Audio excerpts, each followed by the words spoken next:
Good evening. This is February the 10th, and we are here tonight with Independent Nation, which is a show every second Monday. And tonight we are truly going to be talking about the independence of the nation. As usual, my co-host, Bauman Yazdanfar, and tonight we have three interesting guests who I will invite to introduce themselves. I'm Peter Dunn. I'm Gwen. I'm Trish Moon. And all three of them are well-qualified and interesting guests on the continuation of our topic of citizenship. 2 weeks ago, we talked about the question of whether citizenship should be required to vote in municipal elections. And almost on cue from our federal government, we have had lots of action on the citizenship front just in the last week or so. The government of Canada is getting ready to amend the Citizenship Act, and one of the most interesting provisions is that they want to legislate the right to strip dual citizens of Canadian citizenship under certain circumstances, leaving aside what those circumstances may be, just on the principle of being able to strip a Canadian citizen of his or her citizenship. Your thoughts, Bauman? Well, in last week or two, actually, there were a couple of interesting news. One was the Fair Election Act came at the same time as a citizenship discussion that was around the Ottawa. And interestingly enough, when I was reading that Fair Election Act, which every voter has to produce at least 2 pieces of picture ID, as I heard, and many other restrictions, I found out very interesting that this government called it Fair Election Act, and it introduced it at the same time that they are mandating the citizenship. And the first question came to my mind is, if it is Fair Election Act, that means the last 3 election was unfair. Interesting. That was the first thing came to my mind. And if it has been unfair, that means this government is not legitimate. Well, Bauman, would it be legitimate even if it had been a fair election? Well, at least they couldn't cover it or package it that nicely for the public. Well, there's been a lot of action from the government in the last week or so. Peter, your thoughts on should the government of Canada be able to strip dual citizens of Canadian citizenship? Well, you're probably asking the wrong person, because I don't really believe in dual citizenship as it's practiced in the world today. Because I think it puts a person into a question of dual loyalties. And if you have dual loyalties, how can you, I don't understand how it's paradoxical, particularly if the two nations in which you have citizenship are at war with one another or are rivals, then it becomes difficult. I think basically I believe in one nationality at a time. Interesting point, but your reason is that you believe that citizenship implies loyalty. Gwen, your thoughts on that? Is part of citizenship loyalty to a country? I'd say yes, it's part of it, but I wouldn't say that being a dual makes you loyal to 2 different countries. Why would you say that? Because I am a dual, so-called dual, and just because I happen to be a dual citizen doesn't mean that I'm loyal to both of the countries that I'm supposed to be citizen of. Interesting. How would you spell dual? On guard, no. D-U-A-L. Peter, you would presumably spell it D-E-U-L? Yes, I guess so, because I think that they're in conflict with one another. Interesting. Trish, your thoughts on that? Does dual citizenship put one presumptively in conflict, divided loyalties? So I take a totally different feeling than Peter has. When I was a dual citizen, I didn't feel in conflict because I lived here. So the aspect of being dual was simply recognizing that I was American, but my life was here. So loyalty, I don't know. It's just an issue of what's practical as far as I'm concerned. If I live here, I pay taxes here, I follow the laws here. I raise my son with more of a Canadian point of view than an American one, but loyalty, I don't have that issue. Bauman, what do you think citizenship even is? Actually, before we get to that, what is citizenship? Peter brought up a very interesting point, the loyalty of the dual citizenship. Then what's happened to the loyalty of the government of Canada? Just a few days ago, they signed an agreement with the United States with nothing in it for the Canada to rat out those who called American persons or U.S. persons.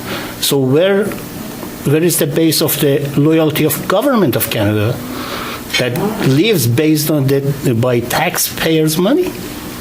So you believe that governments have a loyalty to their citizens? Shouldn't they? Well, I would ask Peter that question. Peter? Well, I think the first mandate of government is to protect the citizens in the country. And that's why we have government in the first place.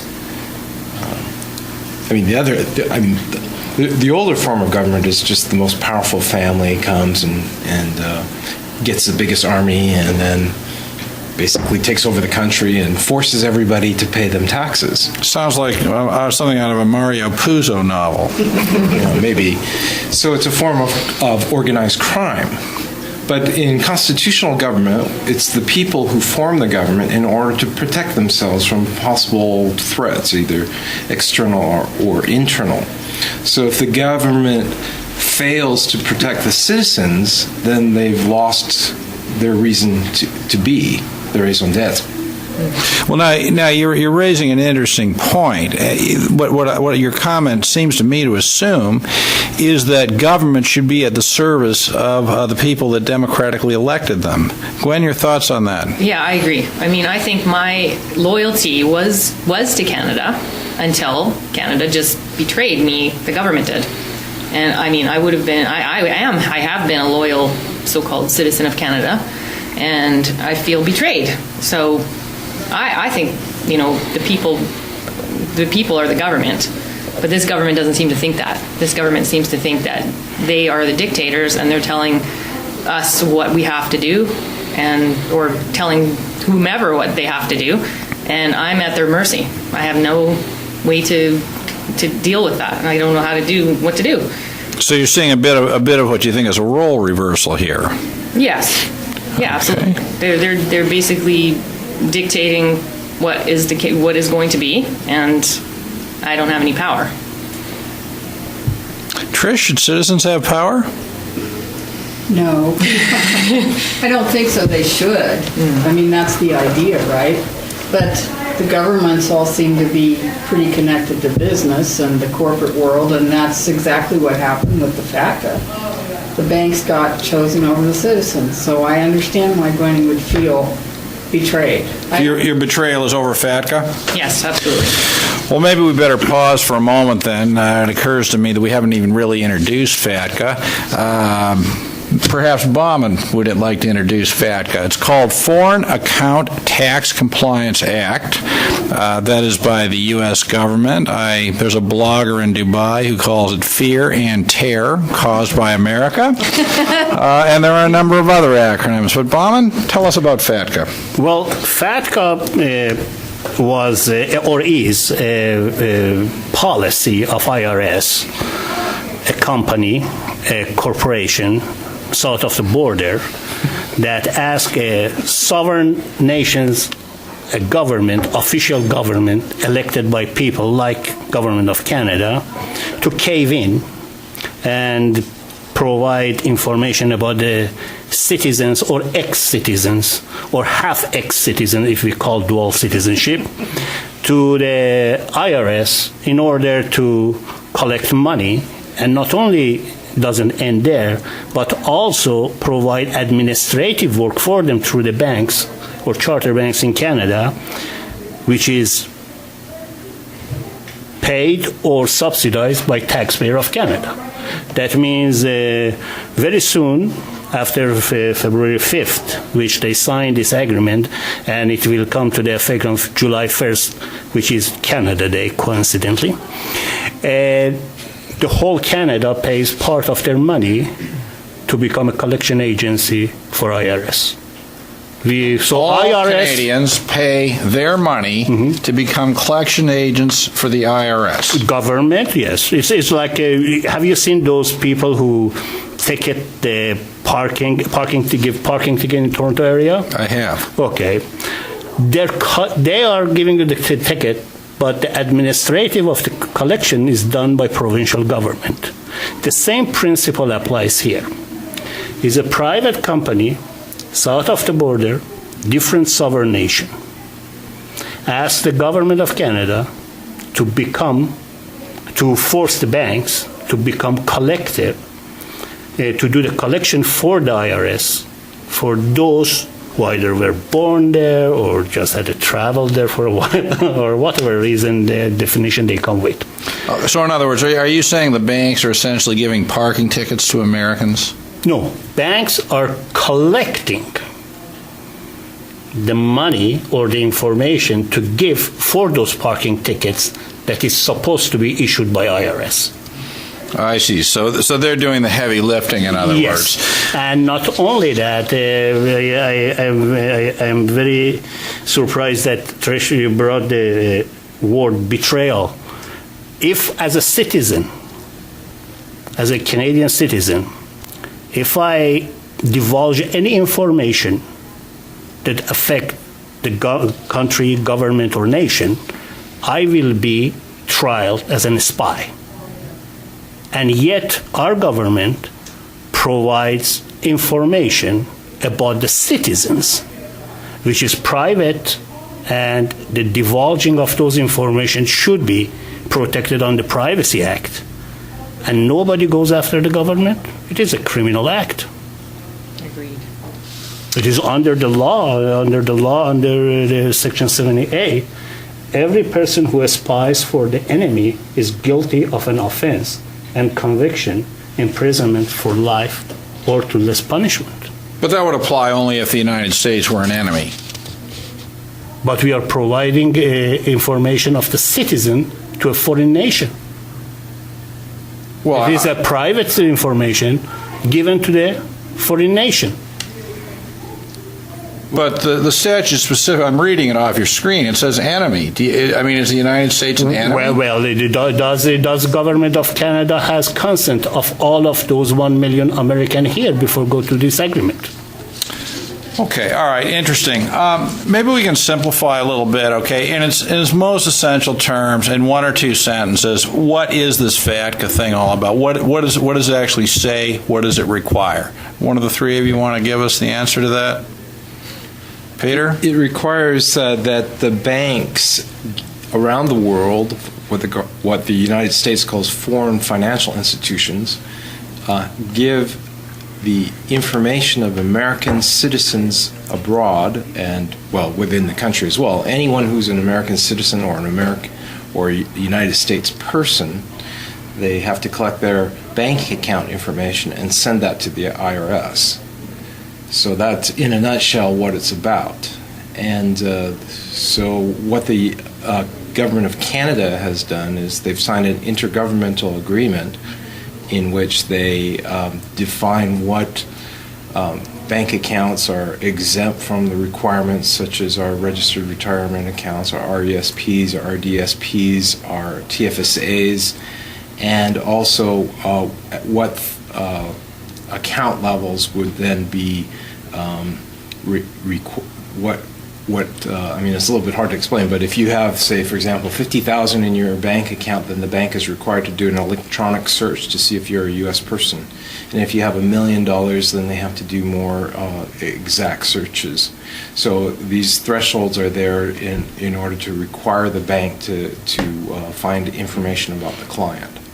So in other words, in its most essential terms, what the government of Canada is doing is essentially helping the United States enforce one of its laws on Canadian soil? Is that what's happening? Well, basically, yes. The problem is that what a U.S. person is so broadly defined that it does not take into account international law. And first of all, there's the master nationality rule, which says that if a dual citizen is living in one of the countries of his dual citizenship, that country has the right to treat that person as if he is only a citizen of that country. So as long as you're in Canada and you're Canadian citizenship, you're a Canadian citizen. It doesn't matter what other citizenships you have. The master nationality rule says that you're to be treated as a Canadian citizen only. Now, what the United States has done is basically taken a club and said, no, you're going to treat our citizens as United States persons. And it doesn't matter if they're living in Canada. For the sake of the agreement, all United States citizens are resident in the United States. It says it right in the agreement. But isn't it worse the way you're describing it? I mean, if they're ignoring what you're calling the master nationality rule, then isn't the agreement saying not only are we able to define who these U.S. citizens are, but given the existence of the master nationality rule, in fact, we, Canada, are telling you that they are not your citizens in this country. Is that accurate? Well, I think that's exactly right, because what they have said is that a U.S. citizen is considered, for the sake of this agreement, resident in the United States. And according to the IRS, according to the United States tax code, we are residents of the District of Columbia. There must be something wrong with that. That's a perfect fiction. Well, it does sound fictional, actually. It sounds totally fictional. Gwen, your thoughts on that? Yeah, I mean, I grew up in Canada. Why should I be considered a U.S. person? Because they say so. Well, that's too bad. I mean, I was shocked when I first heard this, that this can't possibly be the case. Like, I have to file some kind of tax return to a foreign country? Why? I've grown up in Canada. I've never worked anywhere but Canada. I've never voted anywhere but Canada. I've never traveled on anything but a Canadian passport. So why am I suddenly being deemed a U.S. person who now has to file and pay all kinds of extra taxes and, be subject to some sort of huge penalties because I didn't file things that I didn't know I was supposed to file? Talk to us about taxes. And actually, on that note, Trish, I remember 2 weeks ago you raised some question about penalties and fines that you might be subjected to as a U.S. citizen. I did, but I was pointing out that I didn't know. I didn't read it correctly. I just took it at base value where, for not filing FBAR, where you would have that $10,000 penalty per account per year. Is that what you're referring to? Yeah. For FBAR, foreign bank account report. Right, for the FBAR. Okay. That's actually not quite correct because usually, well, I guess in the programs they do it differently, and I suppose they could. But I was terrified because I counted all our bank accounts for the 8 years since the OVDP was 2009. That was what it referred to. We would have owed $455,000. And my husband's not even American. That's his money. I was just stymied by it. I couldn't believe it. And as I recall, your response to that was you decided you'd had it with your American citizenship. I decided that no matter what, if they were going to try and find me, that I would just never go there. I was not going to put up with that. Are you still an American? No. You renounced I did. because of that? Primarily, yeah. And my husband, he just absolutely does not want his information reported to the IRS. And I can appreciate that. And I felt like I had to protect my family. I mean, to ask my husband to let me stay American and then possibly be fined and all this nonsense, no, that isn't right. You have no right to his money. Well, they have no right to his money, but what Gwen's saying is they don't have any right to her money either. That is even the right of an American living in Canada. Gwen, you mentioned taxes and penalties. Can you elaborate on that a little bit? Well, I mean, even if the banks are not required to report the fact that you have RESPs, RDSPs, and TFSAs, does not mean that the United States still doesn't consider those to be taxable items. Correct. Which means that you have to report those things and they can be taxed and will be taxed. But why should my children's RESP that I've put money into and my Canadian government has also put money into, why should that be taxed by the IRS? That's ridiculous.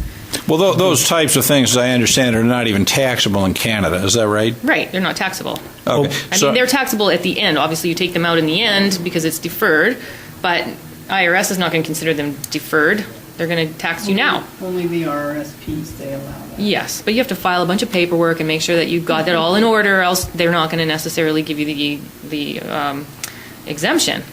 But I mean, another thing that I'm absolutely appalled at is that I'm supposedly going to have to pay a 30 to 40% capital gains tax on the sale of my house in Canada just because I was born in the U.S.? That really is quite extraordinary. I mean, leaving aside the philosophical issue of whether a principal residence should be taxed or not, what's incredible about that is that it's a home in Canada. I mean, it has no connection whatsoever to the United States. Bob, would you consider that to be sort of an extraterritorial money grab? Well, yes. First of all, the Minister of the Finance claims, based on the readings that I had, RRSP and RESP are exempt, but they are put in the annex part of this agreement, which can be changed by a couple of the paper pushers. Can I say one thing, though? Yeah. They're only exempt from reporting by the bank. They're Yeah, not yes. exempt from being taxed Oh, no, by no. the IRS. What I'm saying is from the functionality of the banks. But again, they are not part of the actual contract or agreement. It's part of the annex of the agreement. That means even without notice or without informing the minister, a couple of people in the office, they can change it. But coming back to your question about my property in Canada be taxed by a foreign nation, it just comes back to the Roman times. If we are mighty, they go and they invade the place, and it is a spoil of the war. And the way that I look at it, look at this agreement is like that, because when I glanced at the agreement, I didn't go through that carefully, but I went through the pages. The first thing I noticed was very interesting. If there is an agreement between two people, two parties, two companies, two countries, there is something for something. It's like you go to a pizza shop, you give $20, you get a pie of pizza. So it's very straightforward transaction. In this transaction, there is nothing for Canada. It's just the terms of the surrender. Nothing but terms of the surrender. And I am just wondering if government of Canada took something for it, why they are not announcing it? If he didn't, why? I have an idea about why.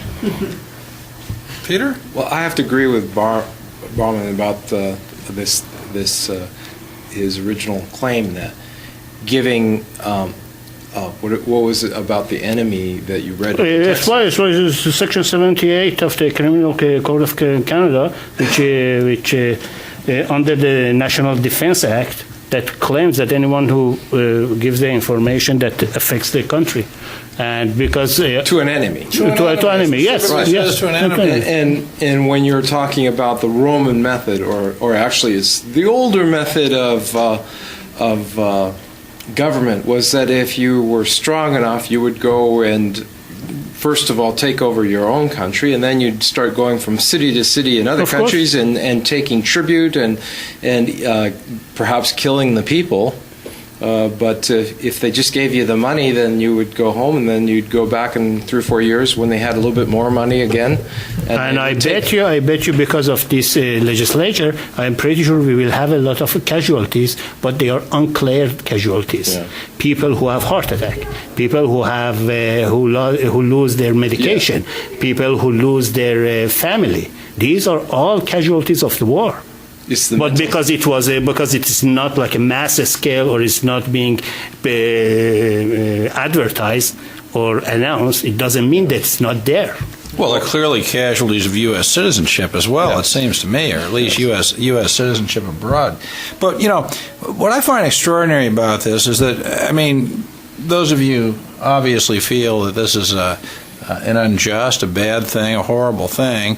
Bauman, you've talked about the fact that the government of Canada has essentially become the agent of the United States. Collection agent. No, much more than that. No, an identification agent first. Let's go find them. Oh, I'm sorry, banks are collection agency, and the government is the... Well, the banks, in sort of an agreement with the government of Canada, under this, seem to me to be going out and doing their best to identify U.S. persons then explore the possibility of levying taxes and penalties against them because they're U.S. persons. I mean, is that an accurate assessment? Well, it's not. It doesn't end here, by the way. If any ordinary Canadian who thinks he or she is not born in the United States or it's not being affected is wrong, because the moment bank starts to do a paperwork, that means there is money. They have to put resources. And where do they get the bankers the money? From your service fees. So if you see after July 1st or 3 months after that, your service fee when you go and get a cash from your bank machine jump 25 cents or 10 cents or 20 cents, or your service bank in your bank account goes up, don't sit and wonder what's happened. Banks don't lose money. They are like casino. They never lose money. Yes, they are. Well, my thought when I saw this fact to IGA was probably safe to invest in bank shares again. Opportunist. Well, just dealing with the world as it is. But, it's interesting, your description, Bauman, gave me the following thought. We started this off, this has been, a big week for citizenship issues in general. And we have, on the one hand, via the Citizenship Act, the government of Canada is proposing to strip dual citizens of their citizenship. Now, the way you're talking about this FATCA thing, it sounds to me as though there's a very real possibility that U.S. persons in Canada are going to be stripped of their retirement savings. Right. And I'm wondering if that's actually how you see it, number one. That's the first question. The second question I'd like to get your thoughts is, why in God's name would the government of Canada do this? I think because they want to get the pipeline deal. So in other words, they're going to agree to become a collection agency or identification company or whatever for the United States in return for the pipeline. Well, I don't know if we have an announcement on that yet. Peter? Well, I think it's because the banks have heavily invested in the United States. TD Bank is very invested in the United States. They've put billions of dollars into it. And that there is this uncomfortable relationship now between politicians and banks. It's all over the Western world. And so whatever the bankers want or need, they seem to manage to be able to get that from government nowadays. And Why would the banks need this, though? Because it's a clear violation of a person's charter rights and human rights if the bank singles out American citizens for special treatment. It's a form of discrimination. But because they're going to get their 30% with Oh yeah, and there's also they don't want. They need that's why they need the agreement so that it's the CRA that betrays the Americans in Canada. Okay, so the banks are really looking for the protection from the government of Canada. Correct. Yeah, but as I said, there's a 30% withholding, which is a form of economic sanction against a country with which you're 30% withholding or 30% of taking it? Of transfer. Yeah, they say Taking that. That's what it is. They're Is going to take withholding the right 30% word? of transfer fees to the United Are they States giving Stealing. it back? from the United States. Are they giving it back? You know, that's not even clear. Actually, it is clear. The answer is no. No? Well, it's just a straight. pure steal. So you can't file a tax return form to Oh, get that money back? no. This is a penalty, as I understand it, imposed directly on the banks that's completely independent of any individual depositor. Well, that would just be theft then. Exactly. Theft. Yeah. Theft. I've heard worse terms. Basically, what we're seeing is that the United States is returning to the old way of doing things. That is, the more powerful nation can take whatever it wants from the less powerful nations. And it's disgusting. It's disgusting. It's absolutely disgusting. And Let's just pause here for 1 second, okay? And, this is obviously my fault, all right? We're sort of all over the place. And what I'm getting, okay, from the discussion, just to be clear on what FATCA actually says, okay, leaving aside these agreements and that, the law, as I understand it, simply says that every non-U.S. bank is required to enter into a specific agreement with the Internal Revenue Service, pursuant to which they are going to first, at their expense, identify, and then second, turn over the account information of anybody who the United States chooses to define as a U.S. person now and in the future. And if they fail to do that, the U.S. will simply take 30% of money, of U.S. dollars going to that bank. That's my understanding of what the basic statute says. And that presumably would, provide the motivation or the reason for the banks wanting to get some help on this. Isn't it 30% of the money going to and out of the bank that goes through the United States? So it's twice as much as what? Where did you get that? Any transaction that goes in or out of the bank that goes through the United States will have a 30% withholding. You know what I find interesting about this is, not that I'm a FATCA scholar, far from it, but what I find interesting is that it's hard to even get any agreement on what it is, other than bad. Yeah. But you have to understand, at least in Canada, I don't know about other countries, but at least in Canada, banks supposed to follow under the rules of the Bank Act. And that is why federal government is crucial or pivotal point in this agreement. If IRS could directly deal with banks individually, they wouldn't even need this agreement. After all, United States financial sectors and banking system has been all over the world since 1913 when they created Federal Reserve Bank, which was very sneaky way to do that. IRS came after that in 1919, and after that they started to get as much as money they could. There is no ifs and buts about it. And when you say there is contradiction between politicians and bankers, I disagree. I think politicians are in the pocket of bankers. Oh, no, I didn't say contradiction. I said collaboration. Oh, collaboration. Oh, sorry. I thought something to that effect. Yeah. Competition. I heard competition. So whatever happens, doesn't matter if it's 30%, 10%, 20%. The question is, here we come to the actual meaning of knowledge is power. And knowledge in this case is your personal information. Well, and U.S. people think that, for instance, the actual FATCA form, the 8938, it's an extension of FBAR, and they can add whatever they like. If they decide to add your property, then you have to do that part.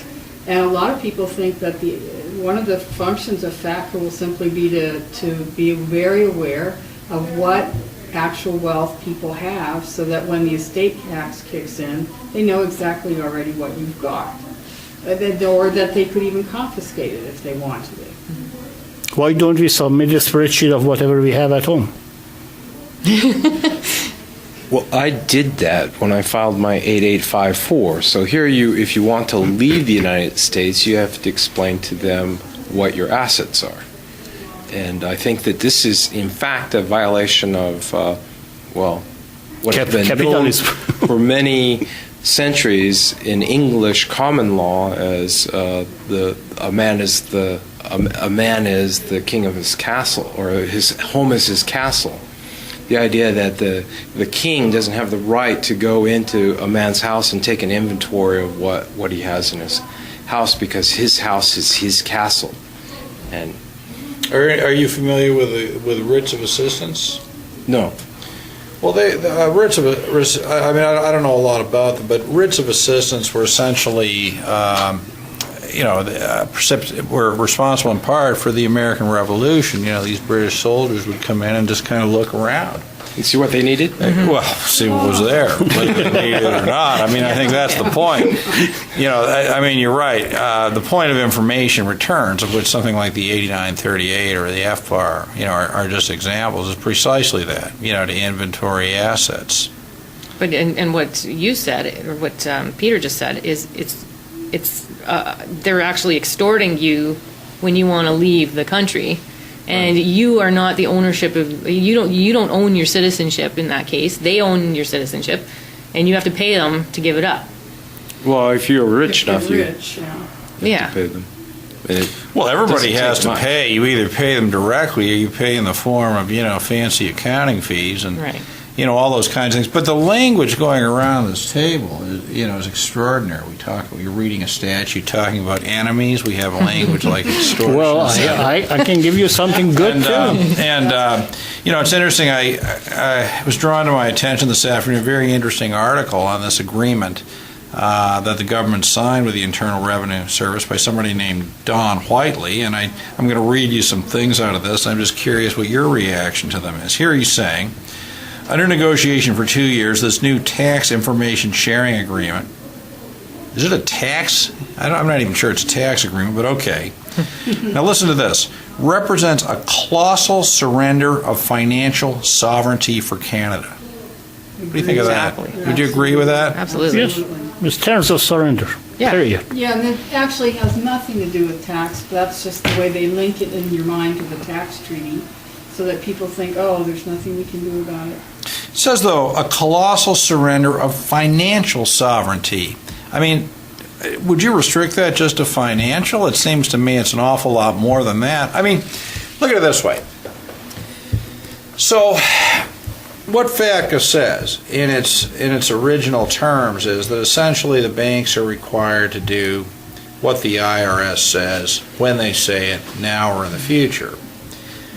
I mean, doesn't it seem to you that the effect of that is to put the American government really in charge of the banking industry in Canada, or is that alarmist? It could go that That's way. exactly right. You think it could go that way? You think it's It exactly is. right, Peter? Yeah. That's a yes, Bauman?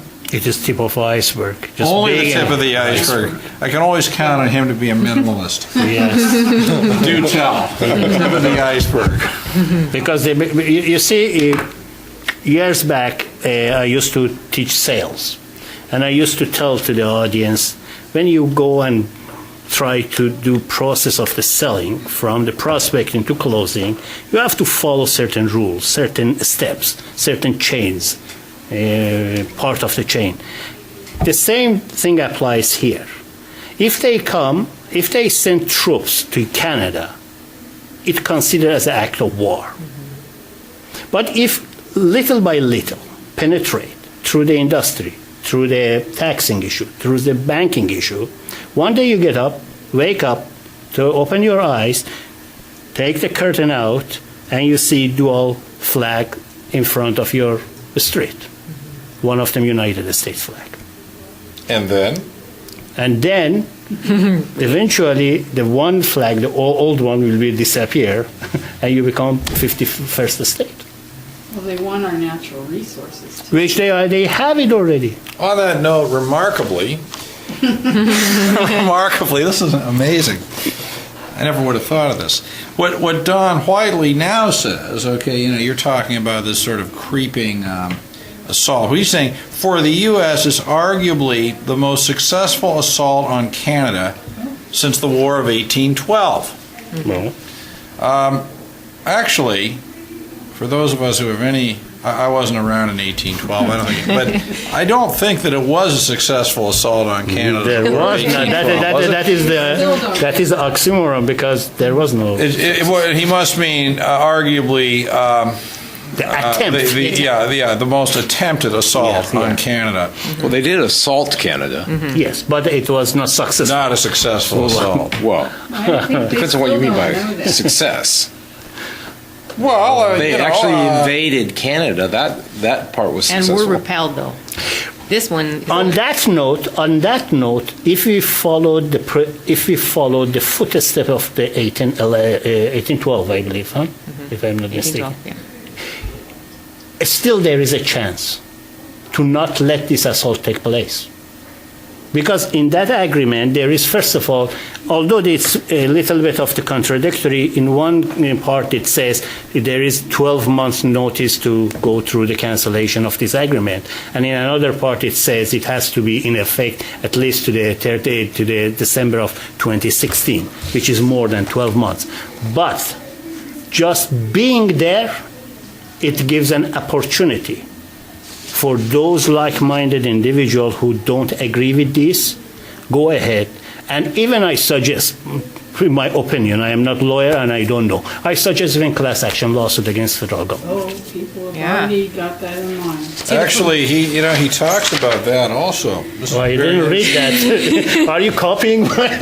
Well, no, I'm reading it while you're talking. I mean, this is quite interesting. He says there's several blogs devoted to opposing Canada's capitulation on FATCA, or any indication class action suits are already in the works, as people now have something they can take to a lawyer. The million or so U.S. persons in Canada who will be caught up in this, along with another 2 to 3 million members also affected, are for the most part outraged and feel they have been betrayed. I think that was your language, Yes. wasn't it, Gwen? By their banks and now their adopted country. They are looking for, look at this language, revenge. Oh, No, we want justice, not revenge. wow. Interesting I distinction. think Justice, so. not revenge. That sounds like an idea. I go beyond I agree, that. So but- you just need protection. Yes, we need. Not justice, not revenge. We should be- You're entitled to justice as long as you pay your taxes. And under the charter, we should be protected. Well, here I have here the section 15 of the part What 1. does that say? Section 15. Equality right. Every individual is equal before and under the law and has the right to the equal protection and equal benefit of the law without discrimination, I might add. And in particular, without discrimination based on race, national or ethnic origin, color, religion, sex, age, or mental or physical disability. Right. So that means if you were born in the United States and so happened your daddy and mommy were enjoying themselves over there, you should not be discriminated against Right. under Charter of Rights in Canada. Now, either we agree with this charter or we don't. If we don't, why don't we close the door of this store called Canada and put the flag of United States? If it's not, why do we discriminate against 1 million plus?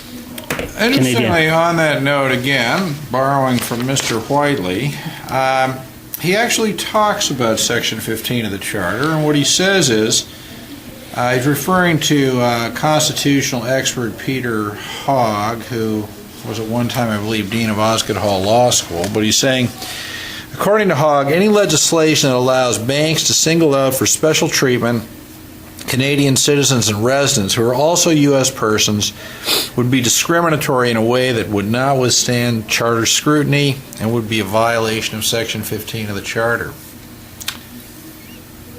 Gwen, would you agree with that? I would 100% agree with that because it is discrimination against people based on their nationality.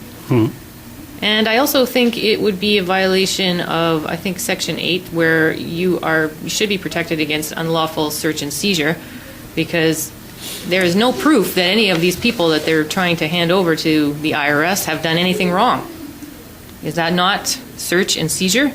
I don't know. Search, for sure. Ask Peter. Possible seizure. Is it search and seizure, Peter? Well, It's not a seizure. It's I think probably it's search. really a fishing expedition. Right. Basically, the concept goes back in English common law to what's called a general warrant, where the king issues general warrants, which means that you can go into anybody's house anywhere and search for any kind of contraband or anything that the king needs, or money or whatever. And there are no limits. Now, what we have in Canada and in the United States, for that matter, are specific warrants. It has to have the name of the person whose house is going to be searched. It has to have the address of the house, and in order to obtain such a warrant, the police officer has to show reasonable cause to a judge, who then will allow the warrant to be issued for search. Now, basically, laws like FATCA and the Foreign Bank Account Report are circumventions of in the United States, the Fourth Amendment, and in Canada, would you say, Article 8? Yes. Even Article 7 does that too. But from the American point of view, I mean, surely it's not an unreasonable search because of the assumption that all Americans abroad are evading taxes, right? I mean, that would be the assumption. Yeah, that is the assumption. I mean, this is the language that comes out of the United States every day, on this topic. And that's the way they spin it, too. It makes people in Canada think, oh, well, they're just going after Americans who live in Canada. Well, they're not paying attention to the fact that they're Canadians who happen to have U.S. connections of some sort. Let me add to that. If those who say that I saw some of those comments on the internet and the blogs as well, oh, let's go after those Americans that hide the money and all of that. Let me ask this question. Let's put the issue of American aside. We have about 130, 140 different nationalities who reside in Canada out of 191. And we have high concentration of the Chinese population, South Asian population, Indian, Pakistani, and Bangladeshi, and so on. We have high concentration of even Irish and English and Germans here. Now, if this, that is why I said this is the tip of the iceberg. What's happened tomorrow if Chinese government, because especially they had a deal for $15 billion, they purchased the oil, two oil companies a couple of years ago. If they come and say, hey, now that we have $15 billion invested in your country, we need to have all of the information of the Chinese descent here. What would happen then? That's a good question to ask Peter, I think. Peter, your thoughts on that? Well, it would be a good idea for China. Of course, the same as United States. Yeah. Another thing that strikes me about this is, so we have the government of Canada essentially participating in a search of U.S. citizens at the behest of the American government, and this costs them money. But, one really must ask, if the result of this is that these U.S. persons have to pay a whole bunch of taxes to the United States, doesn't this actually hurt Canada? In other words, to put it another way, hasn't Canada just entered into an agreement where, one, they got nothing at all in return, which is bad, but two, they are paying the cost of actually locating people that are then going to be forced to send a bunch of their capital, their Canadian earned capital, outside of Canada to the United States. Isn't this, in effect, just a sort of a charge, a permanent tax on the Canadian economy? And not to mention people going on welfare because of it. No, not only that. You have to understand even the feasibility value or this value of this process. First, Government of Canada has to provide or establish a resource for this purpose. Right. That means salaries, offices, and so on. So it's extra cost. Lose some of the taxes because you people have to pay to the United States. So the revenue comes down, cost goes up. Therefore, the surplus and debt goes high. Then they have to cut the social services. When they cut the social services, the ramification of that is higher crime, higher poverty, higher health issues, and so on. It's not just a one item that you can isolate it. It's like you have a goulash and you want to separate each part of that goulash when you're serving it. So in other words, what you're really saying, in part, is that FATCA will increase crime in Canada. Is that right? Is that what you're saying? I am pretty That's sure why they're building more it prisons. causes. They knew. It causes. Well, since FATCA is a crime, yes. FATCA is a crime which increases crime. Okay. Maybe we'll be in the that's new interesting. prisons that they're building, and they're going to support us all in prison. Us all meaning? Us U.S. persons who've been Special prison for ferreted U.S. out. persons? Yes. Well, actually, the presumed humor of that aside, if in fact the result of this is that the very existence of Americans in Canada would, at least has the potential to result in depletion of Canada's capital, both now and in the long run. Many thoughts on whether this would affect immigration policy? Of course. Good question. Of course. Almost Interesting. certainly.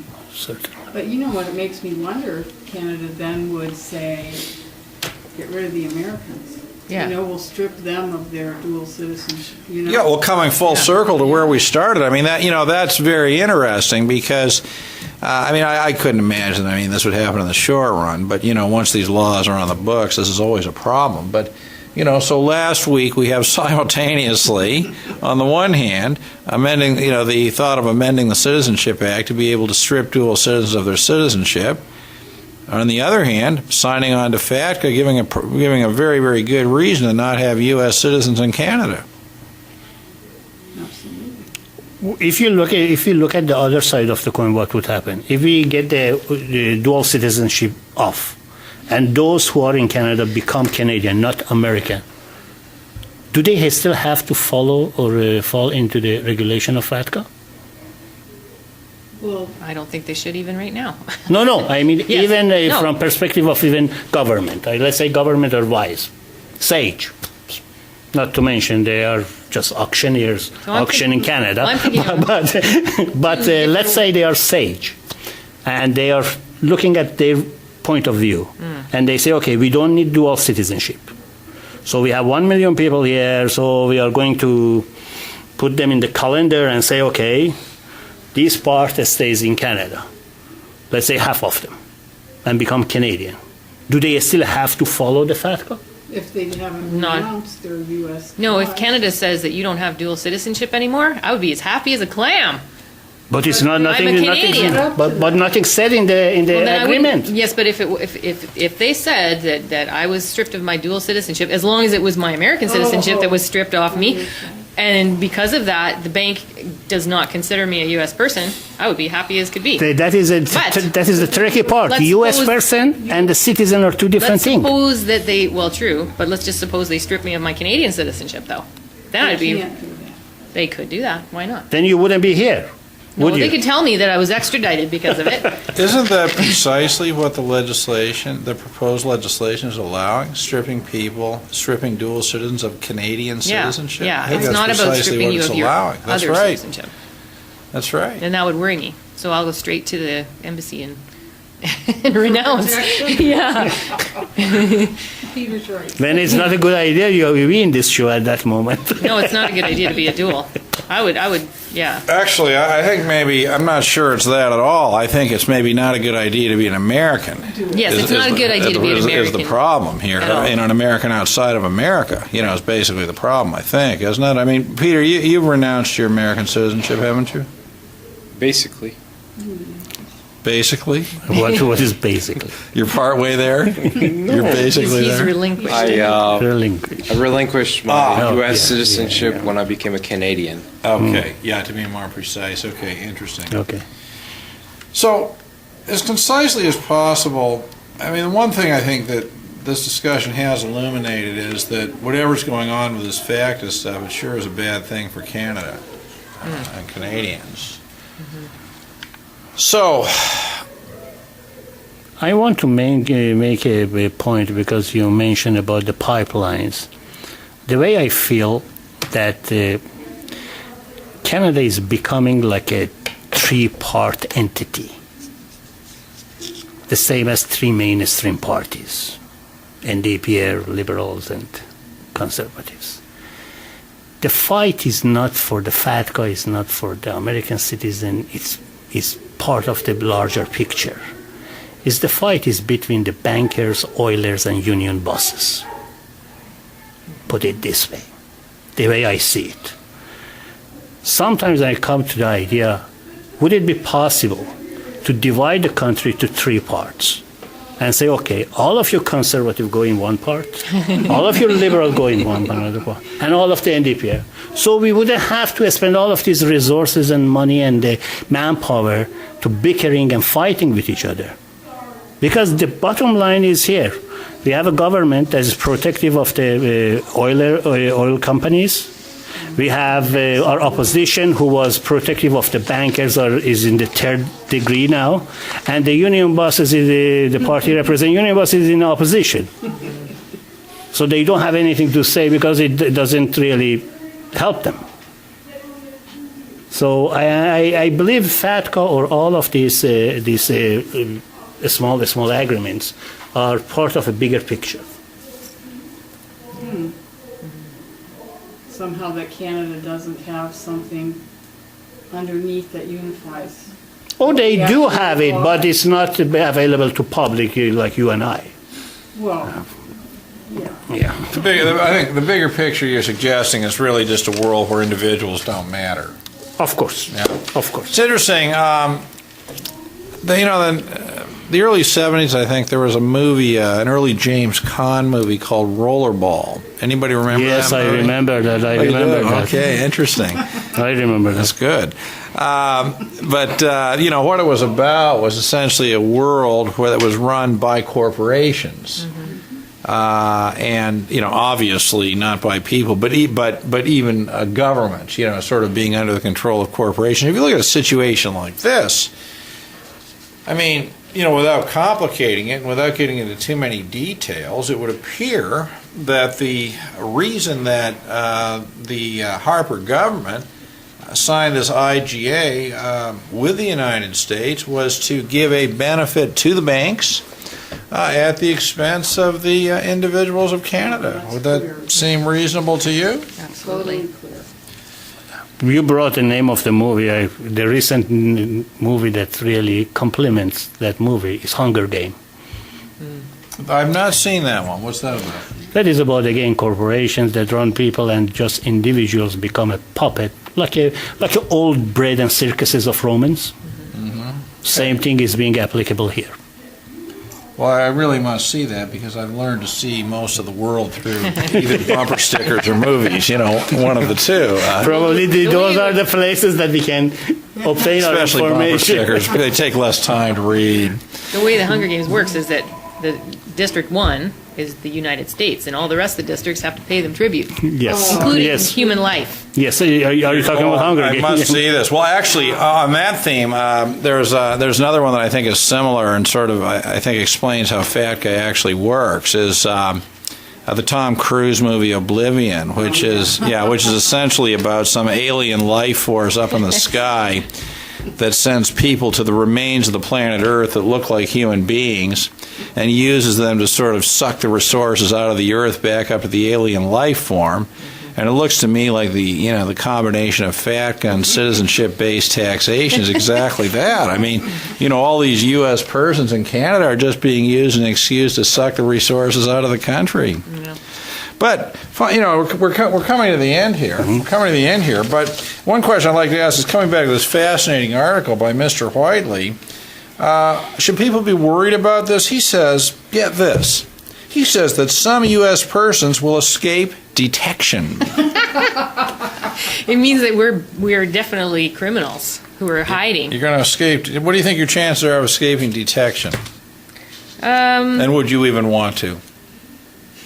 Well, I think my chances are pretty high of escaping detection. Except for one thing. If you travel to the United States. Yeah, barring No, traveling but to the United States. They stick your passport in. Not even, let's say they don't hassle you at the border. The point of the Yeah. system they're making is so they know exactly who comes in and who goes out. Yeah. Yeah, I could they're escape gonna be detection able- as long as I never travel to the United States, let's say. I think I could. But that's not necessarily the case. I mean, I don't fall into the category of having so much in my bank account that they're going to flag me right away and then check to see whether or not I'm a U.S. person. There's something about that too, after having actually looked at the IGA. It says an aggregate of accounts. So that if you have one bank, you have several accounts that total over 50,000. I know, but I wish I did. There's not even a chance I'm even. Well, the other thing that's interesting about Yeah. this is that under the rules, both under the law itself and under the IGA, the United States is perfectly free to define U.S. persons. Right, that could be And, expanded to. it's sort of like this. Yeah, today we'll define U.S. persons to be American citizens, and tomorrow the world. Yeah. Anyway, I think we're out of time, so that's Independent Nation for Monday, February the 10th. The citizenship thing has gotten to be an interesting topic. And don't forget to vote and participate. Yes, and vote for Bauman. Exactly, most importantly. Okay, thank you very much. Thank you. Thank you.